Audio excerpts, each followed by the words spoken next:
La peinture des boiseries intérieures donne la touche finale à la rénovation d'une pièce. Alors peinture simplement défraîchie ou envie de nouvelles teintes, à vos pinceaux.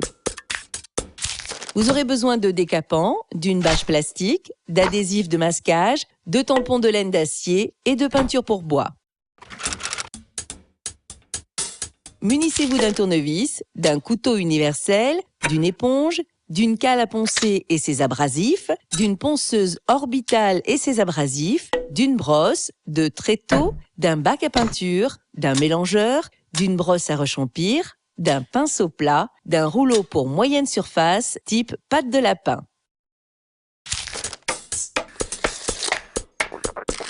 Protégez le sol avec une bâche plastique maintenue par du ruban adhésif au ras des plinthes. Délimitez les zones à peindre, dessus des plinthes, encadrement des portes et fenêtres avec de l'adhésif de masquage.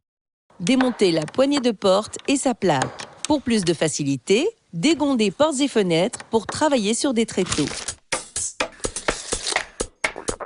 Les couches multiples d'anciennes peintures, écaillées par endroits, méritent un décapage complet.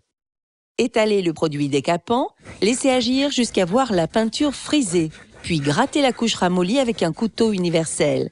Renouvelez si nécessaire et terminez en frottant la surface à la laine d'acier 000 pour ôter les dernières particules de peinture. Une fois décapé, le bois doit être rincé à l'éponge, à l'eau ou au solvant pour neutraliser l'effet du produit. Après séchage, poncez toute la surface car ce type de traitement a tendance à redresser les fibres du bois. Vous pouvez aussi choisir le décapage thermique pour les portes, plinthes et moulures, mais il n'est pas recommandé pour les fenêtres car le choc thermique peut fendre les vitres. Une ancienne peinture en bon état peut se contenter d'un bon lessivage puis d'un bon rinçage.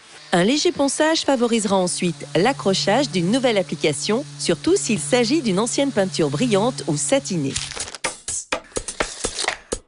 Protégez les vitres avec de l'adhésif de masquage collé au ras des surfaces à peindre. Sur un bois mis à nu, appliquez une sous-couche. Laissez durcir le film de peinture au moins 12 heures avant de le poncer très légèrement avec un papier de verre grain fin.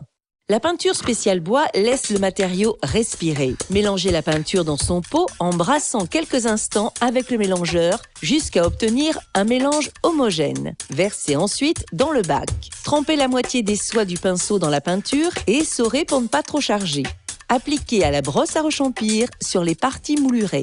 Le pinceau plat ou la brosse à rechampir conviennent pour les surfaces planes. Une température moyenne de 18 à 20 degrés est parfaite pour appliquer la peinture. S'il est important de ventiler la pièce, évitez les courants d'air qui accélèrent le séchage et risquent de créer des marques de reprise.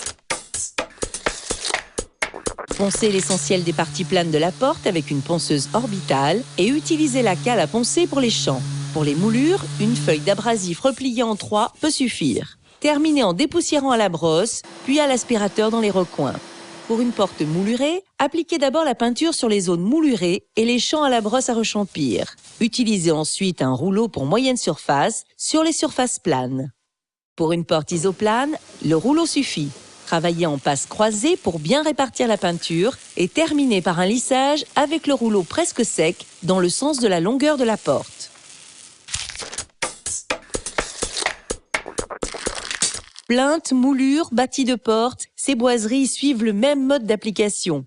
Utilisez une brosse à rechampir pour les surfaces étroites, comme le dessus des plinthes et les moulures, un pinceau plat pour les aplats et même éventuellement un petit rouleau pour la façade des plinthes. Si une seconde couche est nécessaire, attendez au moins 12 heures avant d'appliquer la suivante. Retirez tous les adhésifs de masquage tant que la peinture est encore fraîche pour éviter de l'écailler. Avant de regonder les portes et fenêtres et de remonter les poignées, il est préférable d'attendre 24 heures au moins pour que la peinture durcisse un peu. Un petit lifting facile à mettre en œuvre pour donner du relief à vos boiseries.